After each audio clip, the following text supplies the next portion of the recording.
Hello everyone. In this video, we are going to discuss about Ohm's law. Actually, in the last two videos, we have studied about the current density and drift velocity and what is the relationship between them and all. Now, we are going to discuss the very important law which is needed for NEET and JEE. That's nothing but Ohm's law. Okay, and the definition actually it was found by George Simon Ohm. And he told that at constant temperature, the steady current flowing through a conductor at constant temperature, the steady current flowing through a conductor is directly proportional to the potential difference across its ends, right? If you take two conductors, there is one conductor, and whatever the current is flowing through it, it depends on the potential difference between the two ends. Okay, so I can able to write here it's nothing but I directly proportional to V. Okay, that means steady current directly proportional to what? The voltage across the two ends. So I can able to write in Ohm's law triangle, that is V I R. Okay, that means V is equal to IR and I is equal to V by R and R is equal to what? V by I. So to eliminate the proportion, so I'm going to change this, that's nothing but V is directly proportional to I. So to eliminate the proportionality, I'm going to introduce the constant, that proportionality constant only we used to call it as what? R. Here R is nothing but electrical resistance. Okay, R is nothing but what? Electrical resistance. From here I can able to write I is equal to V by R and the R resistance is nothing but V by I. These are all the very important formula what you are supposed to know in the case of what? Ohm's law. And if you draw the graph for current and voltage, okay, so I'm going to take current in the voltage in the x-axis and current in the y-axis. Okay, here the current is going to depends on voltage, that's why I have taken the current in the y-axis, right? So now whenever the voltage increases, what will happen? The particular current also will increase and they have linear relationship, that's why they have what? Relay, that is directly proportional. And if you find the slope for them, okay, like I have to take the inverse of slope. If you take the inverse of slope, then R is equal to what? 1 by slope. So you will be getting what is equal to V by I.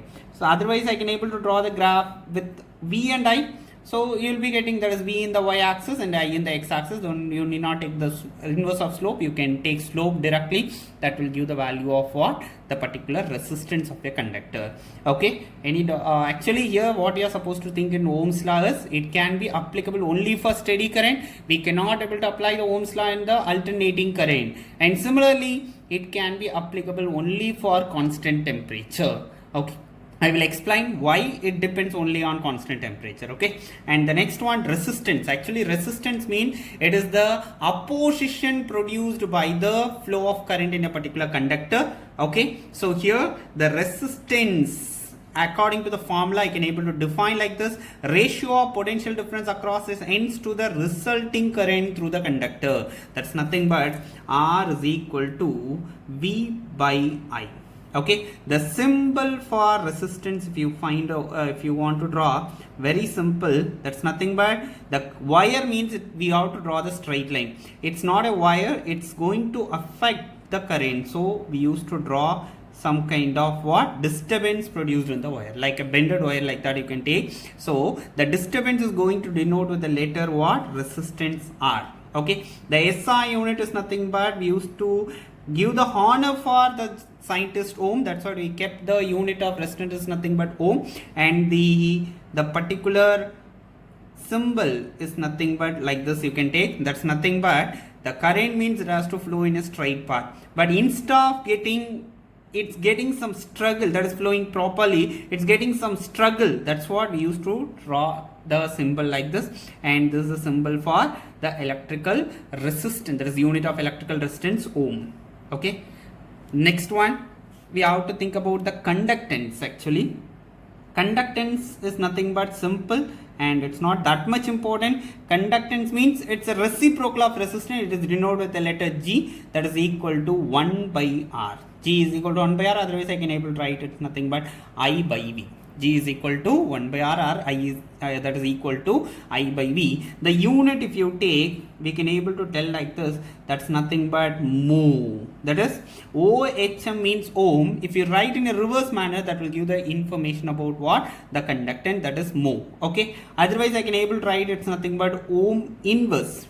or I can able to write in an inverse symbol like this.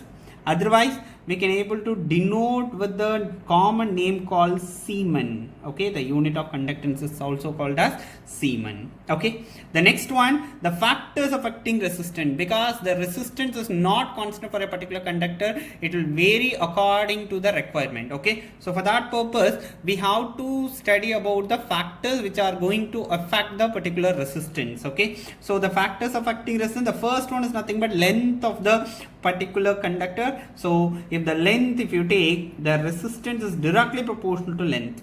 Okay, you know that actually current has to flow. If much distance has to travel, mean the resistance will be more, right? So that length is going to increase the resistance. Similarly, area, and area is nothing but inversely proportional to resistance, or resistance is inversely proportional to area, and nature of the material is going to decide. That's nothing but we used to take it as rho, because we have insulator, conductor, semiconductor and all. If you take the iron, it's a good conductor, but copper is very good conductor when comparing to the iron. Similarly, silver is very good conductor when comparing to the copper, right? But we are using copper as the device, that is material what we are using for manufacturing lot of electrical conductor, because the cost of the particular copper wire is very less. Okay, so now here the next one is nothing but, together we are going to write it's nothing but, and the fourth one is nothing but, it depends on temperature also.